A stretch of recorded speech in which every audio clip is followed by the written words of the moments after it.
Friends, आज हम लोग देखेंगे new NCERT geography class 10 chapter 7 को देखेंगे, जो काफ़ी इम्पोर्टेंट है मेंस की दृष्टिकोण से। तो स्टार्ट करते हैं।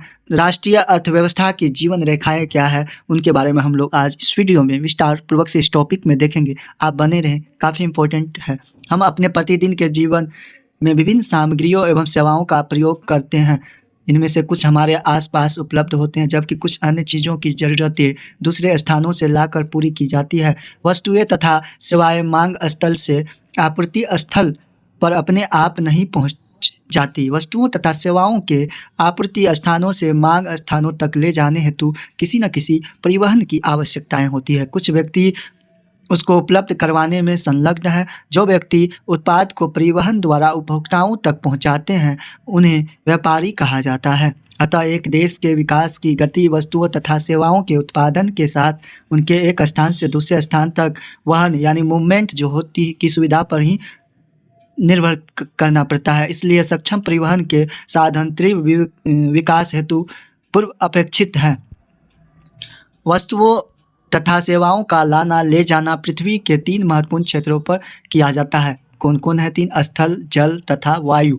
इन्हीं के आधार पर परिवहन को स्थल, जल व वायु परिवहन में वर्गीकृत किया जा सकता है। देखते हैं। में विस्तृत वृद्धि हुई है। सक्षम एवं तीव्र गति वाले परिवहन से आज संसार एक बड़े गांव में परिवर्तित हो गया है। परिवहन का यह विकास संचार साधनों के विकास की सहायता से ही संभव हो सका है। इसलिए परिवहन, संचार और व्यापार एक दूसरे के पूरक हैं। काफ़ी इम्पोर्टेंट है। आज भारत अपने विशाल आकार, विविधताओं, भाषाओं तथा सामाजिक व सांस्कृतिक बहुलताओं के बावजूद संसार के सभी क्षेत्रों से सुचारू रूप से जुड़ा हुआ है। रेल, वायु एवं जल परिवहन, समाचार पत्र, रेडियो, दूरदर्शन, सिनेमा तथा इंटरनेट आदि इसके सामाजिक आर्थिक विकास में अनेक प्रकार से सहायक है। स्थानिक से अंतर्राष्ट्रीय स्तर व्यापार ने अर्थव्यवस्था को जीवन शक्ति दी है। इसने हमारे जीवन को समृद्ध किया तथा आरामदायक जीवन के लिए सुविधाओं का साधनों में बढ़ोतरी की है। इस अध्याय में आप पढ़ेंगे कि किस प्रकार आधुनिक संचार परिवहन के साधन हमारे देश और उसकी आधुनिक अर्थव्यवस्था को संचालित करते हैं। अतः यह परिवहन के साधन देखते हैं। स्थल में बात करें तो सड़क परिवहन, रेल परिवहन, पाइपलाइन, ये तीनों आता है। काफ़ी इम्पोर्टेंट है। जल परिवहन की बात करें तो आंतरिक जल, समुद्री परिवहन। जल परिवहन 5 प्रकार के वर्तमान में, ठीक है। वायु परिवहन, घरेलू विमान सेवा, उसके अंतर्गत सार्वजनिक प्राधिकरण, निजी विमान प्राधिकरण हो जाता है। अंतर्राष्ट्रीय विमान सेवाएं, तो देखते हैं हम लोग। बहुत समय तक व्यापार तथा परिवहन सुविधा एक सीमित क्षेत्र तक ही किया जाता था। विज्ञान तथा प्रौद्योगिकी यानी आईटी सेक्टर के टेक्नोलॉजी विकास के साथ व्यापार परिवहन के प्रभाव क्षेत्र स्पष्ट है कि सघन व सघन परिवहन का जाल संचार के साधन आज विश्व, राष्ट्र, स्थानीय व्यापार हेतु पूर्व अपेक्षित है। परिवहन ट्रांसपोर्ट क्या है? स्थल परिवहन देखेंगे हम लोग, काफ़ी इम्पोर्टेंट है। स्थल परिवहन जो सड़क होते हैं, तो बात करें सड़क की, सबसे पूछा जाता है स्थल परिवहन में सड़क का सबसे बड़ा जाल विश्व में पहला यूएसए का, भारत का दूसरा है। और भारत में पूछेगा तो महाराष्ट्र पहले पायदान पे है सड़क जाल में सबसे ज़्यादा। भारत विश्व का दूसरा सर्वाधिक सड़क जाल वाला देश है। यह सड़क जाल लगभग 62.16 लाख किलोमीटर है। 2020-21 की डाटा है। भारत में सड़क परिवहन रेल परिवहन से पहले अब आता है रेल। तो रेल परिवहन की, रेल की स्थापना भारत में सबसे पहले कब हुई? तो 16 अप्रैल, कब? 16 अप्रैल पूछा जाता है। 16 अप्रैल 1853 ईस्वी को पहली बार लॉर्ड डलहौजी के द्वारा हरी झंडी दिखाकर मुंबई से ठाणे तक 34 किलोमीटर, कितना किलोमीटर? 34 किलोमीटर की यात्रा सफ़र की, जिसमें 400 यात्रियों को ले गया था। काफ़ी इम्पोर्टेंट है, इसको याद रखेंगे। वर्तमान में रेल परिवहन कितना है टोटल? तो 19 है, 19 टोटल है रेल परिवहन। टोटल पूछेगा तो भारत में रेल टोटल भारत में कितना किलोमीटर तक है? तो 99,235 किलोमीटर टोटल है रेल जाल, ठीक है। सर्वाधिक सड़क जाल व देश से सड़क जाल, इस तरह से सड़क रेल परिवहन से पहले प्रारंभ हुआ। निर्माण तथा व्यवस्था में एक सड़क परिवहन रेल परिवहन की अपेक्षा अधिक सुविधाजनक है। रेल परिवहन की अपेक्षा सड़क परिवहन की बढ़ती महत्ता को देखेंगे। रेलवे लाइन की अपेक्षा सड़कों की निर्माण लागत बहुत कम है। अपेक्षाकृत ऊबड़ खाबड़ व विंछित भूभागों पर सड़कें बनाई जा सकती है। अधिक ढाल प्रवणता तथा पहाड़ी क्षेत्रों में भी सड़कें निर्मित की जा सकती है। अपेक्षाकृत कम व्यक्तियों, कम दूरी व कम वस्तुओं के परिवहन में सड़क मितव्यापी है। यह घर घर सेवाएं उपलब्ध कराता है। सामान चढ़ाने उतारने की लागत की अपेक्षाकृत कम है। सड़क परिवहन अन्य परिवहनों साधनों के उपयोग में एक कड़ी के रूप में यानी एक कड़ी बॉन्ड के रूप में कार्य करता है। जैसे सड़कें रेलवे स्टेशन वायु समुद्री पटनों को जोड़ती है। भारत में सड़कों की सक्षमता के आधार पर इन्हें निम्न 6 वर्गों में वर्गीकृत किया गया, डिवाइड किया गया है। तो देखेंगे राष्ट्रीय राजमार्गों के मानचित्र देख सकते हैं, हम लोग देखते हैं। स्वर्णिम चतुर्भुज महाराजमार्ग काफ़ी इंपॉर्टेंट है, ये पीसीएस में पूछा गया क्वेश्चन, सड़क परिवहन से है। गोल्डन क्वाड्रिलेटरल सुपर हाईवे जो है भारत सरकार ने दिल्ली कोलकाता चेन्नई मुंबई दिल्ली को जोड़ने वाली 6 लेन महाराजमार्गों की सड़क परियोजना प्रारंभ की है। इस परियोजना के तहत 2 गलियारे प्रस्तावित है। प्रथम गलियारे की बात करते हैं उत्तर दक्षिण गलियारा जो श्रीनगर को कन्याकुमारी से जोड़ती है, यानी उत्तर से लेके दक्षिण तक भारत की नक्शा में जोड़ता है। तथा द्वितीय जो है पूर्व से पश्चिम गलियारा यानी पूरब से अरुणाचल प्रदेश से लेके पश्चिम गुजरात तक राजस्थान तक जोड़ती है। सिलचर असम तथा पोरबंदर गुजरात को जोड़ता है, काफ़ी इंपॉर्टेंट है। इस महाराजमार्गों का प्रमुख उद्देश्य भारत में मेगा सिटी यानी मेगा सिटीज के मध्य की दूरी व परिवहन समय को न्यूनतम करना। यह राजमार्ग परियोजना भारत के राष्ट्रीय राजमार्ग प्राधिकरण NHAI के अधिकार क्षेत्र में है। देखते हैं राष्ट्रीय राजमार्ग पूछा जाएगा कि NH1 जो है इसी को हम लोग GT ग्रांट रोड कहते हैं। क्या? GT grand road Sher Shah Suri के द्वारा बनाया गया था। NH2 पूछेगा, NH2 काफ़ी इंपॉर्टेंट है। यह दिल्ली से कोलकाता, कहाँ से? दिल्ली टू कोलकाता तक जाता है। फिर पूछता है NH4 काफ़ी इंपॉर्टेंट है। NH4 जो है ये पूछेगा, काफ़ी इंपॉर्टेंट है। दिल्ली टू कोलकाता ये भी है, ठीक है। NH6 पूछेगा, ये NH4 हो जाएगा दिल्ली टू चेन्नई। NH6 पूछेगा 6, तो ये भी इम्पोर्टेंट है। चेन्नई टू जो है कोलकाता। फिर आता है आपको NH8 काफ़ी इम्पोर्टेंट है।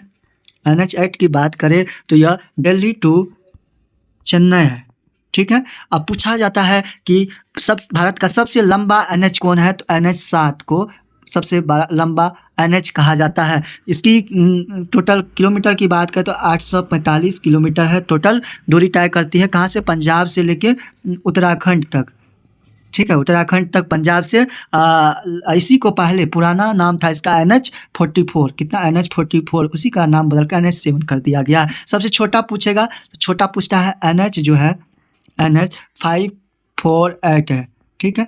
NH 548 है। जो टोटल दूरी की बात करें तो 5 किलोमीटर है। 5 किलोमीटर जो महाराष्ट्र के कलम्बोली में पड़ता है, या महाराष्ट्र के कोलम्बोली में, इस तरह से देख सकते हैं, ठीक है। राष्ट्रीय राजमार्ग देश के दूरस्थ भागों को जोड़ते हैं। ये प्राथमिक सड़क तंत्र है जिनका निर्माण व रखरखाव केंद्रीय लोक निर्माण विभाग CPWD के अधिकार क्षेत्र में अनेक प्रमुख राष्ट्रीय राजमार्ग उत्तर में दक्षिण तथा पूर्व से पश्चिम दिशाओं में फैले हैं। दिल्ली व अमृतसर के मध्य ऐतिहासिक शेरशाह सूरी मार्ग राष्ट्रीय राजमार्ग NH1 के नाम से जाना जाता है। स्टेट हाईवेज को देखेंगे। राज्यों की राजधानियों की जिला मुख्यालयों से जोड़ने वाली सड़कें राजमार्ग कहलाती है। राज्य तथा केंद्र शासित क्षेत्रों में इनकी व्यवस्था तथा निर्माण का दायित्व राज्य के सार्वजनिक निर्माण विभाग PWD का होता है, काफ़ी इंपॉर्टेंट है। देख सकते हैं रेल मार्ग अहमदाबाद बड़ोदरा से जोड़ने वाली रेल सड़क मार्ग है। राष्ट्रीय राजमार्ग संख्या पुरानी तथा नई से संबंध। जिला मार्ग, ये सड़कें जिले के विभिन्न प्रशासनिक केंद्रों को जिला मुख्यालय से जोड़ता है। इन सड़कों की व्यवस्था का उत्तरदायित्व जिला परिषद का है, ठीक है, काफ़ी इंपॉर्टेंट है। अन्य सड़कें इस वर्ग के अंतर्गत वे सड़कें आती हैं जो ग्रामीण क्षेत्रों गाँवों को शहरों से जोड़ती है। प्रधानमंत्री ग्रामीण सड़क परियोजना के तहत इन सड़कों के विकास को विशेष प्रोत्साहन मिलता है। इस परियोजना के कुछ विशेष प्रावधान है जिसमें देश के प्रत्येक गाँव को प्रमुख शहरों से पक्की सड़कें जिन पर वर्ष भर वाहन चलती है और द्वारा जोड़ना या प्रस्तावित होते हैं। देख सकते हैं आप लोग के जितने भी है ना राष्ट्रीय राजमार्ग ये स्वर्णिम इसी को कहा जाता है राष्ट्रीय राजमार्ग। ये जो है ना पश्चिम से यानी पूरब से पश्चिम की ओर जोड़ने वाली, इस तरह से आप लोग रोक के देख सकते हैं, काफ़ी इंपॉर्टेंट है।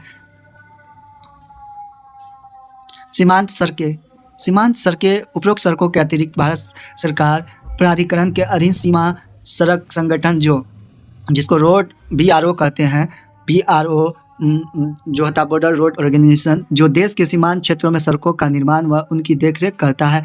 यह संगठन 1960 में बनाया गया था। BRO काफ़ी इंपॉर्टेंट है, वो सेना के अंतर्गत आता है, जिसका कार्य उत्तर तथा उत्तरी पूर्वी क्षेत्र में सामरिक महत्व की सड़कों का विकास करना। इन सड़कों के विकास से दुर्गम क्षेत्रों में अभिगम्यता बढ़ी तथा यह इन क्षेत्रों के आर्थिक विकास को भी सहायता हुई। क्या आप जानते हैं विश्व की सबसे लंबी राजमार्ग सुरंग अटल टनल 9.02 किलोमीटर है। ये PCS में पूछा गया, काफ़ी इंपॉर्टेंट है। कितना किलोमीटर? 9.02 किलोमीटर है। सीमा सड़क संगठन BRO द्वारा बनाई गई यह सुरंग पूरे साल मनाली को लाहौल स्पीति घाटी से जोड़ती है। पहले यह घाटी भारी बर्फबारी के कारण लगभग 6 महीने तक अलग थलग रहती थी। यह सुरंग हिमालय की पीरपंजार, काफ़ी इंपॉर्टेंट है, पीरपंजार पर्वतमाला में औसत समुद्र तल से 3000 मीटर की ऊंचाई पर अति आधुनिक सुविधाओं के साथ बनाई गई है।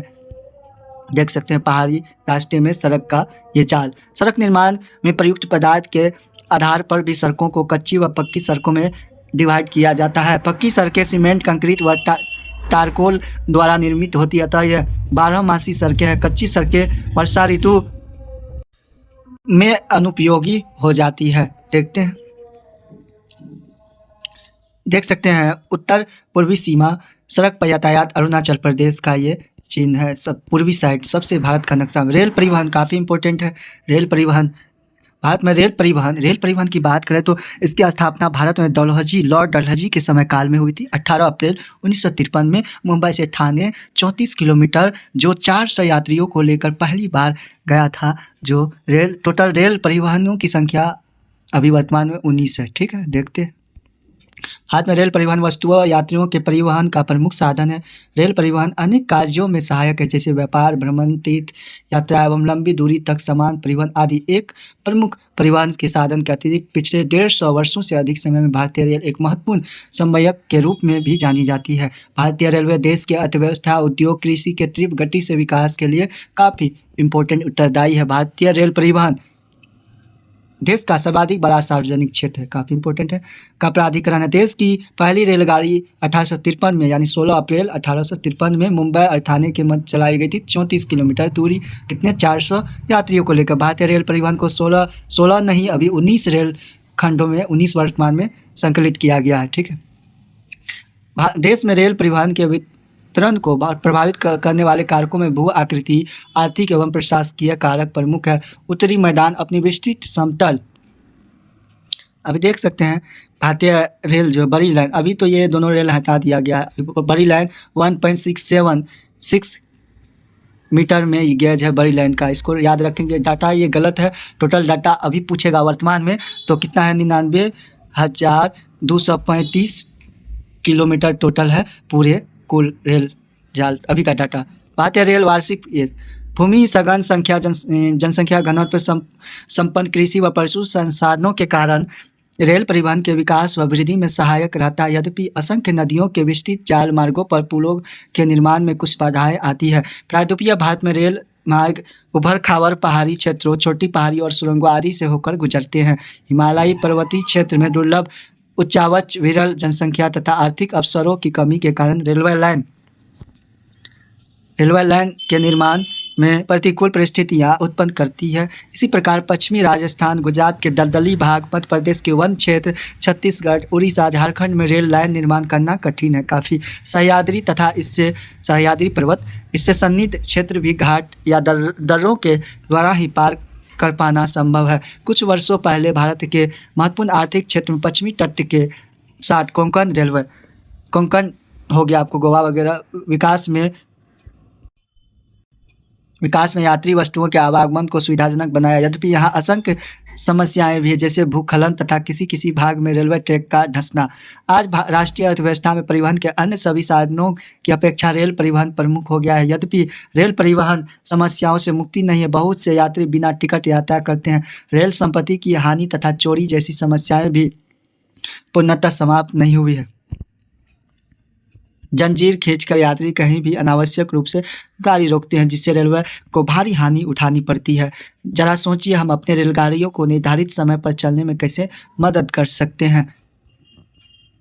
पाइपलाइन काफ़ी इंपॉर्टेंट है। थर्ड है, भारत के परिवहन मानचित्र पर पाइपलाइन एक नया परिवहन का साधन है। पहले पाइपलाइन का प्रयोग शहरों उद्योगों में पानी पहुंचाने हेतु होता था। आज इसका प्रयोग कच्चा तेल, पेट्रोल उत्पाद तेल से प्राप्त प्राकृतिक गैस, क्षेत्र में उपलब्ध शोधनशालाओं, उर्वरक यानी फर्टिलाइजर कारखानों, बड़े ताप विद्युत गृहों तथा पहुंचाने में किया जाता है। ठोस पदार्थ को तरल अवस्था में परिवर्तित कर पाइपलाइनों द्वारा ले जाया जाता है। सुदूर आंतरिक भागों में स्थित शोधनालय जैसे बरौनी हो गया, बिहार का बरौनी हो गया, बेगूसराय वगैरह, मथुरा, पानीपत तथा गैस पर आधारित उर्वरक कारखानों की स्थापना पाइपलाइनों के जाल के द्वारा ही संभव हो पाई है।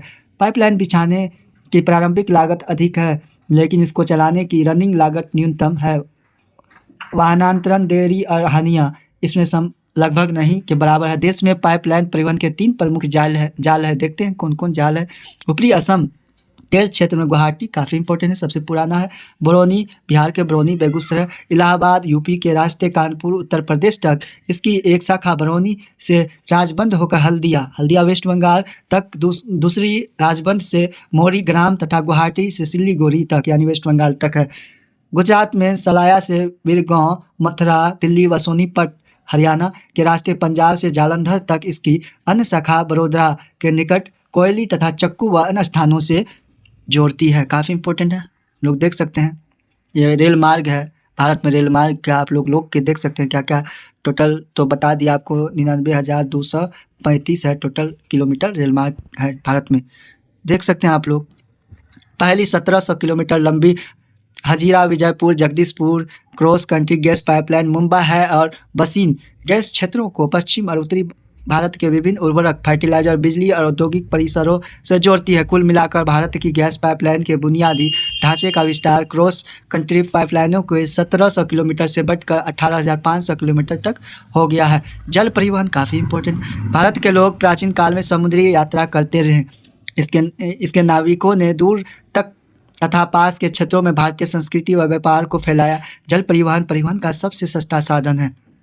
यह भारी स्थूलकाय वस्तुएं ढोने में अनुकूल है। यह परिवहन साधनों में ऊर्जा सक्षम तथा पर्यावरण अनुकूल है। भारत में अंतःस्थलीय नौ संचालन जलमार्ग 14,500 किलोमीटर लंबा है। इसमें केवल 5685 किलोमीटर मार्ग ही मशीनीकृत नौकाओं द्वारा तय किया जाता है।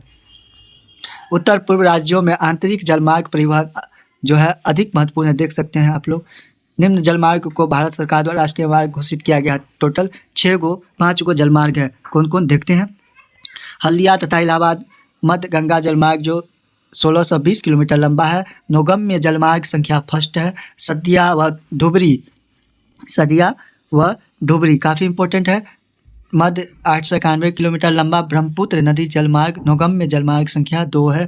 केरल में पश्चिमी तटीय नहर कोट्टापुरम से कोल्लम तक उद्योग मंडल चपकारा नहरें जो 205 किलोमीटर है, ये जलमार्ग संख्या 3 है। काकीनाडा और पुडुचेरी नहर स्ट्रेच के साथ साथ गोदावरी व कृष्णा नदी का विशेष विस्तार 1078 किलोमीटर राष्ट्रीय जलमार्ग 4 है।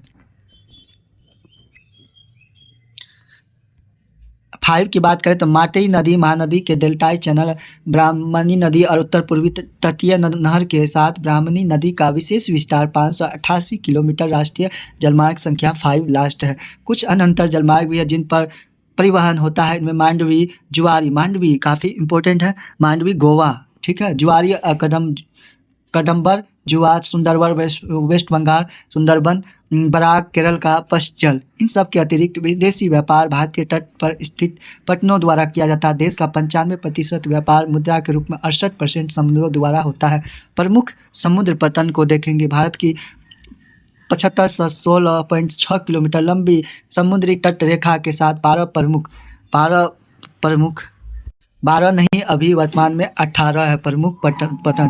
दूसरा मध्य व छोटे पतन है। ये प्रमुख पतन देश का 95% विदेशी व्यापार संचालित करते हैं। स्वतंत्रता प्राप्ति के पश्चात कच्छ के रण गुजरात कांडला पहले पतन के रूप में विकसित किया गया।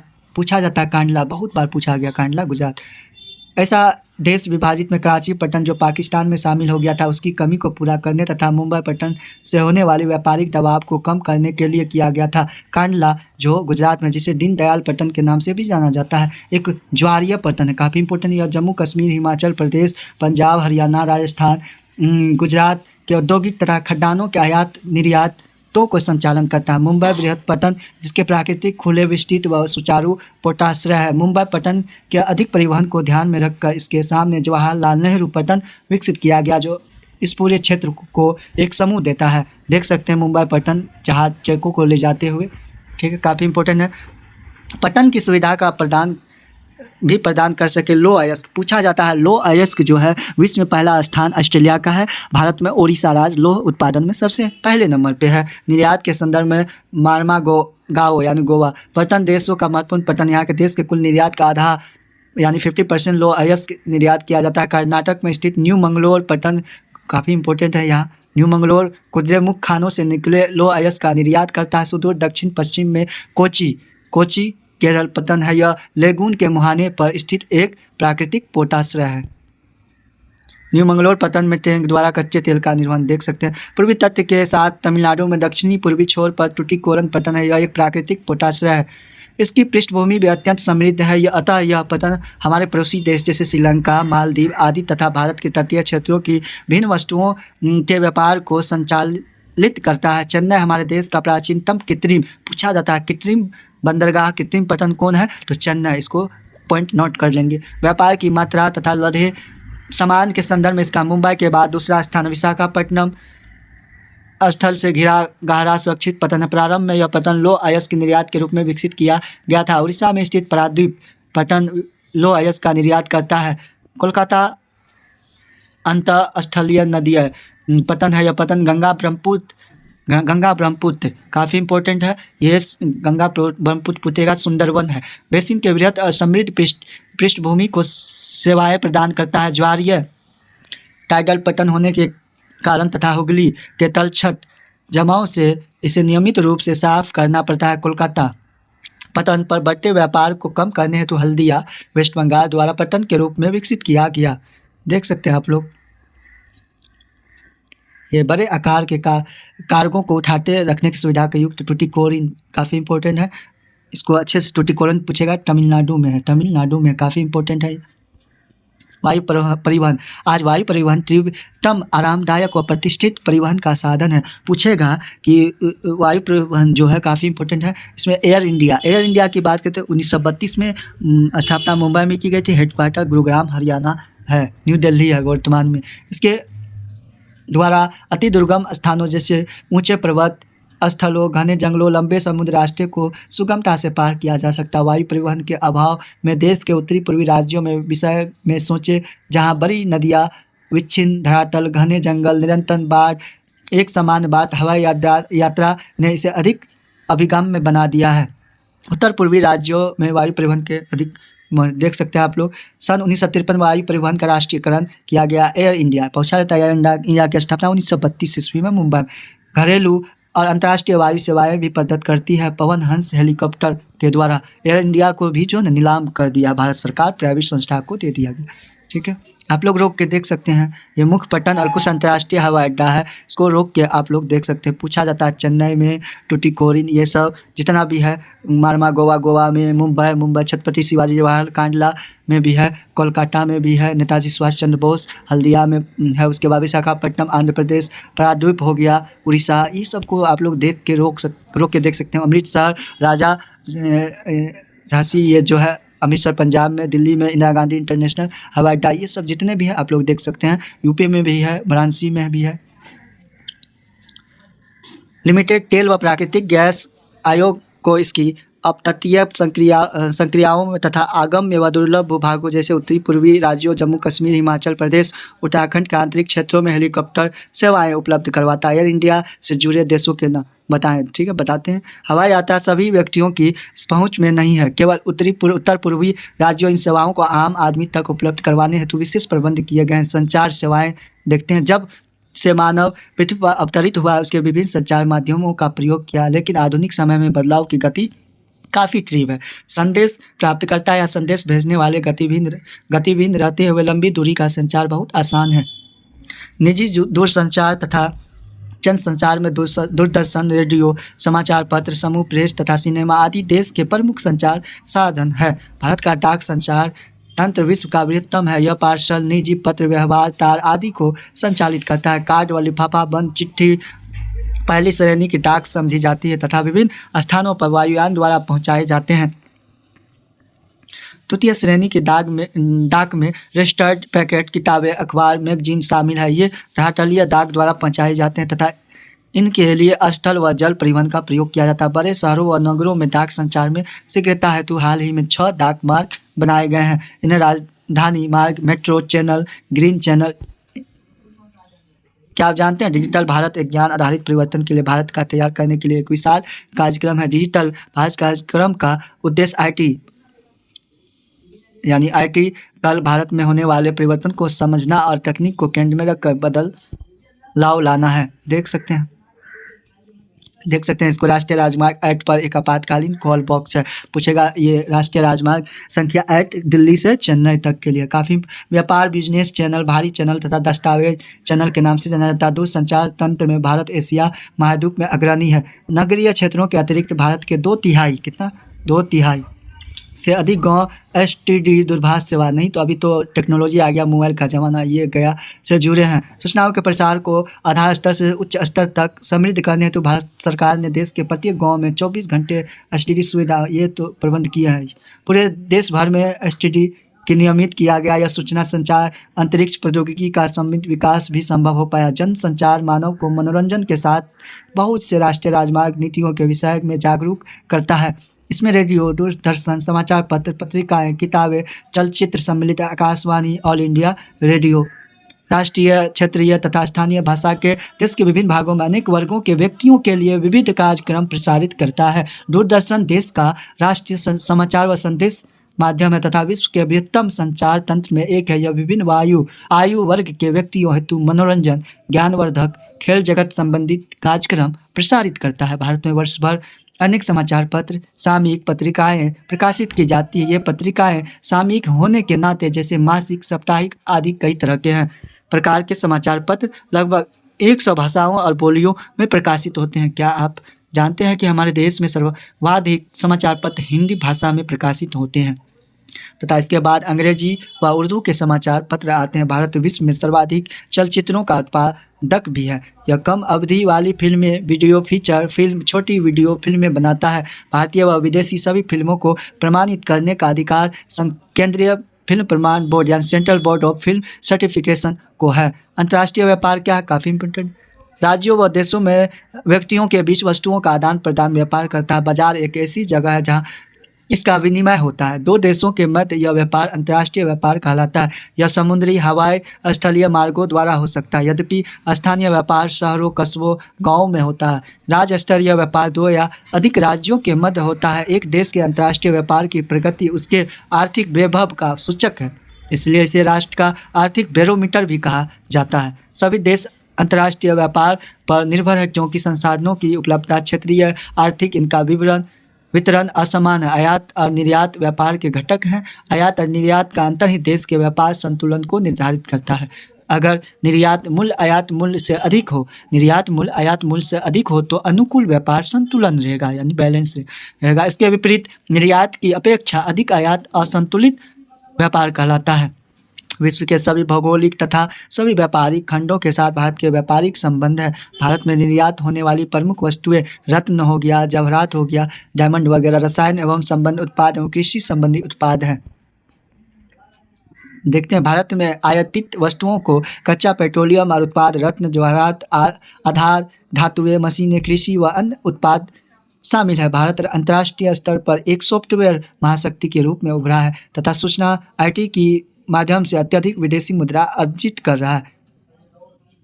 पिछले 3 दशकों में भारत में पर्यटन उद्योग में महत्वपूर्ण वृद्धि हुई है। 1.5 लाख से अधिक व्यक्ति पर्यटन उद्योग में प्रत्यक्ष रूप से संलग्न है। पर्यटन राष्ट्रीय एकता को प्रोत्साहित करता है तथा स्थानीय हस्तकला, सांस्कृतिक उद्योगों की परीक्षा देता है। अंतर्राष्ट्रीय स्तर पर यह हमें संस्कृति और विरासत की समझ विकसित करने में सहायक है। विदेशी पर्यटक भारत में विरासत पर्यटन, पारी पर्यटन, इको टूरिज्म, रोमांचकारी पर्यटन, सांस्कृतिक पर्यटन, चिकित्सा पर्यटन तथा व्यापारिक पर्यटन के लिए आते हैं। देश के विभिन्न भागों में पर्यटन की अपार संभावनाएं हैं। पर्यटन उद्योग के विकास हेतु विभिन्न प्रकार के पर्यटन को बढ़ावा देने के प्रयास किए जा रहे हैं। ठीक है, इस तरह से देखते हैं हम लोग अरुणाचल प्रदेश देख सकते हैं आप लोग। कुछ अभ्यास को देखेंगे जो काफ़ी इंपॉर्टेंट है इस टॉपिक का। तो देखते हैं हम लोग, पहला क्या करें, निम्न में से कौन दूरस्थ स्थित स्थान पूर्वी पश्चिमी गलियारे से जुड़ा हुआ है। तो कौन जुड़ा हुआ है, तो यह सिलचर पूछेगा कहाँ, असम में, और पोरबंदर गुजरात में। निम्नलिखित में परिवहन का कौन सा साधन वाहनतारण व हानियों तथा देरी को घटाता है। तो कौन सा है घटाता है, तो बात करें यह घटाता है आपको पाइपलाइन। निम्न में से कौन सा राज्य हजीरा विजयपुर जगदीशपुर पाइपलाइन से नहीं जुड़ा है। तो कौन नहीं जुड़ा है, तो महाराष्ट्र नहीं जुड़ा है। नेक्स्ट देखते हैं, इनमें से कौन सा पट्टन पूर्वी तट पर स्थित है जो अंतःस्थलीय अधिकतम गहराई का पट्टन है तथा पूर्ण सुरक्षित है। तो पूर्ण रूप से सुरक्षित है, तो कौन है, टुटीकोरिन। निम्न में से कौन सा परिवहन साधन भारत में प्रमुख साधन है। कौन सा प्रमुख साधन है, तो प्रमुख साधन रेल परिवहन, काफ़ी इंपॉर्टेंट। निम्न में से कौन सा शब्द दो या अधिक देशों के व्यापार को दर्शाता है। तो कौन सा दर्शाता है, तो दर्शाता है अंतर्राष्ट्रीय व्यापार। देखते हैं कुछ इंपॉर्टेंट है। सड़क परिवहन के 3 गुण बताएं। तो बताते हैं कौन, निर्माण और व्यवस्था में सड़क परिवहन सबसे अधिक सुरक्षित है। कम दूरी तथा कम व्यक्तियों में सड़क की नीति वही है। मैदानी भागों एवं उभर खावर में भी सड़क निर्मित की जा सकती है। ठीक है, रेल परिवहन कहाँ अत्यधिक सुविधाजनक परिवहन साधन है और क्यों। रेल परिवहन की बात करें तो व्यापार, भ्रमण, तीर्थ यात्राएं तथा लंबी दूरी तथा सामान परिवहन में सुविधाजनक है। ठीक है, सीमांत सड़कों का महत्व बताएं। सीमांत सड़कों की महत्व की बात करें तो सीमांत सड़कों के विकास से दुर्गम क्षेत्रों में अभिगिमता बढ़ी है। ठीक है, उसके बाद तथा इस क्षेत्रों का जो है आर्थिक रूप से विकास भी हुआ है। व्यापार से आप क्या समझते हैं, व्यापार से हम क्या समझते हैं, राज्यों एवं देशों में व्यक्तियों के बीच वस्तु आदान प्रदान करने की विधि को ही हम लोग व्यापार कहते हैं। ठीक है, स्थानीय व्यापार क्या, स्थानीय व्यापार उसे कहते हैं एक राज्य से दूसरे राज्य को वस्तुएं देना, आदान प्रदान करना, उसे स्थानीय व्यापार कहते हैं। अंतर्राष्ट्रीय व्यापार क्या है, अंतर्राष्ट्रीय व्यापार उसे कहते हैं एक देश से दूसरे देश में किसी वस्तु को पोर्ट एक्सपोर्ट करना ही उसे ही अंतर्राष्ट्रीय व्यापार करते हैं। इस तरह से आज का जितने भी टॉपिक्स थे हम लोगों ने इस विस्तारपूर्वक से देखा। अगर वीडियो अच्छा लगे तो कृपया वीडियो को लाइक शेयर सब्सक्राइब कर देंगे चैनल को। थैंक्स फॉर वाचिंग, जय हिंद। ताकि सभी को शेयर कर दे ताकि एनसीईआरटी के बारे में जाने। थैंक्स फॉर वाचिंग, जय हिंद।